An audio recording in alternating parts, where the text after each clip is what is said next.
नमस्कार साथियों, welcome to नाम नॉलेज हब। कैसे हैं आप लोग? आशा करते हैं अच्छे होंगे और आपकी तैयारी बेहतर ढंग से चल रही होगी। साथियों, अब एग्ज़ाम को कुछ ही समय बचे हुए हैं, मात्र 10 से 11 दिन आपके एग्ज़ाम में बचे हुए हैं और ज़्यादा से ज़्यादा आपको रिवीजन करना है और मोस्ट इंपॉर्टेंट टॉपिक ही आपको अभी पढ़ना है जो एग्ज़ाम में उससे डायरेक्ट क्वेश्चन आपके पूछे जाए।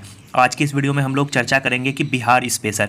बिहार स्पेशल सभी लोगों का समस्या रहता है कि इसमें क्या पढ़ें, किस टॉपिक को पढ़ें, बिहार करंट अफेयर में क्या पढ़ें जो अच्छा स्कोर कर पाए। आज के इस वीडियो में हम लोग इन सभी बातों की चर्चा करेंगे।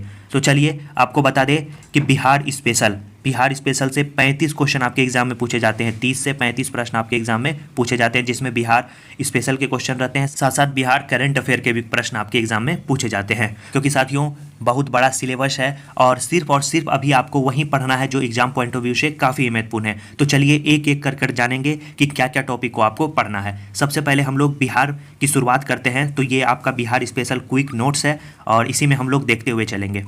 चलिए सबसे पहले हम लोग जानेंगे कि बिहार का सामान्य परिचय, बिहार की स्थिति क्या है, बिहार कब किन राज्यों से अलग हुआ, इन सभी तथ्यों को हम लोग सामान्य परिचय में देखेंगे। इसके बाद हम लोग देखेंगे, आगे बढ़ते चलेंगे कि बिहार में लोकसभा, विधानसभा, राज्यसभा की कितनी सीटें हैं, आरक्षित सीटें कितनी हैं। इसके बाद बिहार का भौगोलिक परिचय, बिहार की स्थिति कैसी है, क्षेत्रफल कितना है, क्षेत्रफल के अनुसार देश में कौन सा स्थान है, क्षेत्रफल की दृष्टि से सबसे बड़ा जिला कौन सा है, इन सभी तथ्यों को हम सामान्य परिचय में पढ़ेंगे। इसके बाद बिहार के उत्तर में कौन सा आपका देश स्थित है, बिहार के दक्षिण में कौन सा राज्य है, पूरब में कौन सा राज्य है, इन सभी बातों को हम लोग इसमें देखते हैं। इसके साथ साथ हम लोग प्राचीन बिहार, अब हम लोग मोस्ट इंपॉर्टेंट टॉपिक जो आपका है प्राचीन बिहार, उससे हम लोग शुरुआत करते हैं। प्राचीन बिहार में जो आपको पढ़ना है कि मुंगेर से क्या क्या प्राप्त हुए हैं, इन सभी तथ्यों को एग्जाम में पूछा भी गया है। इसके बाद मध्य पाषाण काल के बारे में पढ़ना है, नव पाषाण काल के बारे में पढ़ना है, लोह युग के बारे में पढ़ना है, वैदिक युग के बारे में थोड़ा सा आपको जानना जरूरी हो जाता है। इसके बाद महाजनपद काल, इसके बाद बिहार में कितने महाजनपद हैं, जैसे बिहार में आपके 3 महाजनपद हैं, तीनों महाजनपद के बारे में आपको पढ़ना है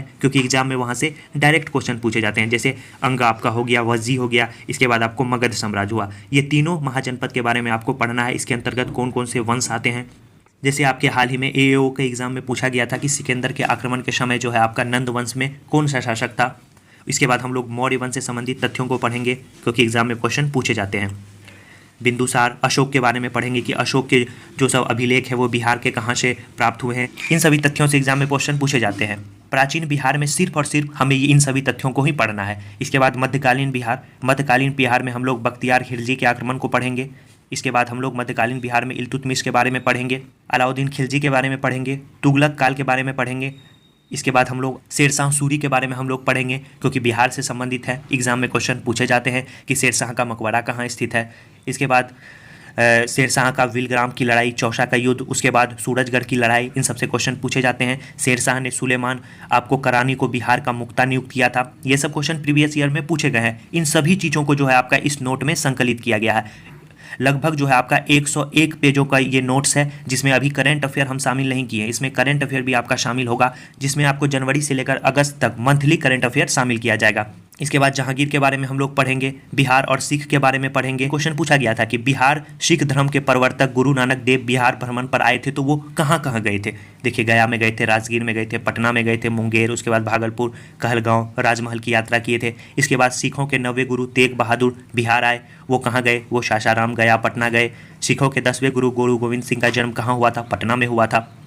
तो इन सभी तथ्यों को इसमें शामिल किया गया। देखिए, सूफी संत और सिलसिला एग्जाम में क्वेश्चन पूछे जाते हैं। बिहार के सबसे पहले महत्वपूर्ण सूफी संत कौन थे, इमाम ताज फकीह थे। बिहार में सबसे लोकप्रिय सूफी संप्रदाय कौन सा रहा, कदरिया सिलसिला रहा। और कौन कौन से सूफी संत किस सिलसिले से जुड़े हुए थे, इन सभी तथ्यों को इसमें रखा गया है। ये आपका प्राचीन और मध्यकालीन बिहार में सिर्फ और सिर्फ आपको इतना ही पढ़ना है, इससे ज़्यादा आपको कुछ भी नहीं पढ़ना है क्योंकि आपसे एग्जाम में प्रश्न बनने चाहिए। इसके बाद आपका आता है मोस्ट इंपॉर्टेंट आधुनिक बिहार। सबसे ज़्यादा प्रश्न आपको इससे पूछे जाते हैं, जिसमें आपको सबसे पहले पढ़ना है कि बिहार में पुर्तगाली व्यापारियों का आगमन, बिहार में डच व्यापारियों का आगमन, बिहार में फ्रांसीसी व्यापारियों का आगमन।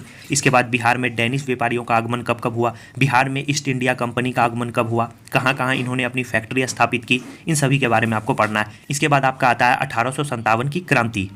तो 1857 की क्रांति के बारे में हम लोगों को पढ़ना है कि पटना से इनका नेतृत्व किसने किया। इसके बाद जो है आपको 1857 की क्रांति में वीर कुंवर सिंह की क्या भूमिका रही, इसे भी हम लोगों को पढ़ना है। अगला जो आपका टॉपिक आ जाता है वो आ जाता है आपका चंपारण सत्याग्रह। चंपारण सत्याग्रह के बारे में आपको पढ़ना है। चंपारण आंदोलन से इनमें से कौन व्यक्ति सम्मिलित हैं, नहीं है, ये क्वेश्चन आपके पूछा गया है। देखिए यहाँ पे सीधा सीधा लिखा हुआ है कि गांधी जी चंपारण पहुंचकर अपने सहयोगियों ब्रज किशोर, राजेंद्र प्रसाद, महादेव देसाई, नरहरि पारेख, जेबी कृपलानी आदि के साथ गांव गांव घूमकर किसानों की स्थिति का जायजा लिए। ये सभी लोग आपको चंपारण सत्याग्रह से संबंधित है। बाकी अन्य जो आपके एग्जाम में क्वेश्चन पूछा जाएगा वो नहीं होंगे। आगे हम लोग बढ़ेंगे। चंपारण के बाद आपको बिहार में होम रूल आंदोलन के बारे में आपको पढ़ना है। इसके बाद आपको पढ़ना है बिहार में असहयोग आंदोलन के बारे में पढ़ना है। जो जो टॉपिक से आपके क्वेश्चन पूछे जाते हैं उन सभी टॉपिक को इसमें कवर किया गया है। इसके बाद बिहार में धर्म आपको सुधार आंदोलन के बारे में पढ़ना है। इसके बाद आपको पढ़ना है सविनय अवज्ञा आंदोलन बिहार के सापेक्ष में आपको पढ़ना है। इसके बाद आपको पढ़ना है बिहार में व्यक्तिगत सत्याग्रह के बारे में पढ़ना है। इसके बाद देखिए यहाँ पे लिख दिए हैं कि फूलन प्रसाद वर्मा, जयप्रकाश नारायण, राहुल सिंह कीर्तियान ने 1931 ईस्वी में बिहार समाजवादी पार्टी का गठन किया था। कांग्रेस सोशलिस्ट पार्टी का गठन कब हुआ था? 17 मई 1934 को हुआ था। इसके बाद आपको बिहार में व्यक्तिगत सत्याग्रह के बारे में पढ़ना है कि बिहार के जो है प्रथम व्यक्तिगत सत्याग्रही कौन थे। इसके बाद द्वितीय व्यक्तिगत सत्याग्रही कौन थे। गया से व्यक्तिगत सत्याग्रही का नेतृत्व किसने किया था। इन सभी तथ्यों को आपको इसमें पढ़ना है। बिहार में भारत छोड़ो आंदोलन के बारे में आपको पढ़ना है। इसी के दौरान आपको याद रखना है कि सचिवालय गोलीकांड की घटना हुई थी। इसमें मरने वाले 7 विद्यार्थी कौन कौन से, उन सभी का नाम इसमें आपको देखिए यहाँ पे लिखा हुआ है। बिहार किसान आंदोलन में स्वामी सहजानंद सरस्वती की क्या भूमिका रही। इसके बाद देखिए बिहार में क्रांतिकारी राष्ट्रवाद, जिसमें बाबा ठाकुर दास ने देखिए पटना में 1906-07 में रामकृष्ण सोसाइटी की स्थापना की। ऐसे तमाम बातों को इसमें शामिल किया गया है। अगर आप इसे एक बार पढ़ लेते हैं तो एग्जाम में अच्छा स्कोर करने जा रहे हैं आप। राष्ट्रीय आंदोलन में महिलाओं की क्या भूमिका है। उसके बाद हम लोग देखेंगे कि बिहार में संवैधानिक प्रगति यानी बिहार में नया मंत्रिमंडल का गठन कब हुआ। मोहम्मद यूनुस कब बिहार के पहले प्रधानमंत्री बने। इसके बाद आपका 1942 से लेकर आज़ादी तक जो मोस्ट इंपॉर्टेंट पॉइंट है उसे ही शामिल किया गया है इसमें। इसके बाद समाचार पत्रिका, बिहार में अंग्रेजी पत्रिका का आरंभ 19वीं शताब्दी में हुआ। कोई भी प्रश्न पूछे आप आसानी से उसका आंसर दे पाएंगे। ये आपको बिहार इतिहास से संबंधित बातें आपको हम बता दिए। अब हम लोग बिहार के भूगोल के बारे में चर्चा करेंगे। तो इन सभी तथ्यों को साथियों इसमें अच्छे से संकलित किया गया है ताकि आप एग्जाम में एक भी प्रश्न को ना छोड़ें। इसके बाद देखिए बिहार की जलवायु, बिहार की जलवायु कैसी है। ओपेन के अनुसार बिहार के जलवायु का वर्गीकरण किस प्रकार किया गया है। इसके बाद एक है आपके थानोवाट के अनुसार बिहार के जलवायु का वर्गीकरण किया गया है। द्विवार्थ के अनुसार जो है बिहार के जलवायु का वर्गीकरण किया गया है। बिहार में कृषि जलवायु क्षेत्र के अंतर्गत कौन कौन से जिले आते हैं। उत्तर पूर्व में कितने जिले आते हैं, उत्तर आपके पश्चिम में कितने जिले आते हैं। इसके बाद बिहार में खनिज संसाधन पायराइट बॉक्साइट कहाँ कहाँ मिलता है। इसके बाद सभी का जो है एक जगह आपको संकलित कर दिया गया है कि चूना पत्थर आपका रोहतास में, डोलामाइट आपका रोहतास में। इसके बाद बिहार की जनगणना, बिहार की प्रमुख जनजाति, बिहार की नदियों की स्थिति क्या है। इसके बाद हम लोग देखेंगे कि बिहार के प्रमुख नहर कौन कौन से हैं। बिहार के प्रमुख अभ्यारण्य के बारे में आपको पढ़ना है। बिहार की मिट्टी, बिहार की सिंचाई परियोजना जैसे कोसी नदी परियोजना, सोन नदी परियोजना, बिहार की बहुउद्देशीय परियोजना, बिहार की जल विद्युत परियोजना। बिहार में नए मंत्रिमंडल का जो गठन हुआ है उसके मंत्री कौन कौन से हैं, ये आपको करंट अफेयर अब शुरू हो गया। बिहार के प्रमुख पदों पर आसीन व्यक्ति कौन कौन से हैं। बिहार के राज्यपाल कौन है, बिहार के अभी प्रधान सचिव कौन है। बिहार के नेता प्रतिपक्ष विधानसभा में बनाए गए हैं विजय कुमार सिन्हा। पटना हाईकोर्ट के मुख्य न्यायाधीश कौन है, संजय करोल हैं। इसके बाद आपको देखिए यहाँ पे लिखा हुआ है कि बिहार लोक सेवा आयोग के अध्यक्ष कौन है, अतुल कुमार है। बिहार के मुख्यमंत्री आज़ादी से लेकर अब तक बिहार के कितने मुख्यमंत्री हुए, क्या क्या उनकी उपलब्धियां रही। सबसे पहले मुस्लिम मुख्यमंत्री कौन थे, सबसे पहले गैर कांग्रेसी मुख्यमंत्री कौन थे। इसके बाद आपको राज्यपाल के बारे में तथ्य दिया हुआ है। बिहार में अब तक कुल कितने बार राष्ट्रपति शासन को लगाया गया है। बिहार विधानसभा में जो सीटें हैं उसका बंटवारा अभी वर्तमान में किन किन पार्टियों के पास कितनी सीटें हैं, सभी के बारे में लिखा गया है। पुरस्कार और सम्मान, मोस्ट इंपॉर्टेंट जो आपका पॉइंट है कि देखिए पुरस्कार और सम्मान में एक एक पुरस्कार और सम्मान को शामिल किया गया है। इससे 3 क्वेश्चन आपके डायरेक्ट बीपीएससी एएओ के एग्जाम में पूछा गया है। इसके बाद हम लोग देखिए पुरस्कार और सम्मान के बाद जो है आपका आता है बिहार बजट के बारे में दिया हुआ है। बिहार आर्थिक सर्वेक्षण, बजट के सूत्र कितने थे, आर्थिक सर्वेक्षण के बारे में दिया गया है। इसके बाद आपको प्रमुख सूचकांक कि किन किन सूचकांक में बिहार का क्या स्थान है। सभी पीडीएफ आपको एक जगह मिलने वाले हैं। लगभग 130 पेजों का पीडीएफ आपको मिलने वाला है और इस पीडीएफ को आप प्रिंट करवा लें और अच्छे से एक एक पेज को आप रट लें, अच्छे से याद कर लें।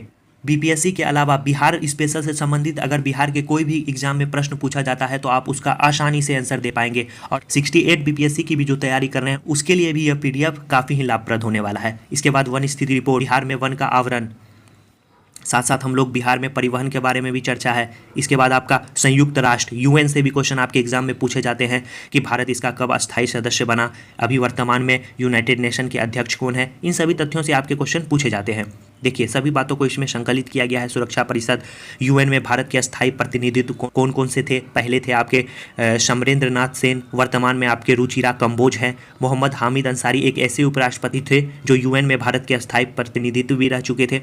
इसके बाद आपका देखिए 3-4 टॉपिक को इसमें और शामिल करा जाएगा और लास्ट में हम लोग क्विक रिवीजन दे दिए हैं। जैसे देखिए स्वामी शाहजानंद सरस्वती किसान नेता थे, 1929 में प्रांतीय किसान सभा का गठन किया, 1936 में लखनऊ में अखिल भारतीय किसान सभा का गठन किया। बाबा ठाकुर दास ने पटना में राम की सोसाइटी की स्थापना 1906 में की। सबको आपको पढ़ लेना है और लास्ट में क्विक रिवीजन को एक बार अच्छे से रिवाइज कर देना है। बिहार प्रांतीय कांग्रेस का अधिवेशन कहाँ कहाँ हुआ?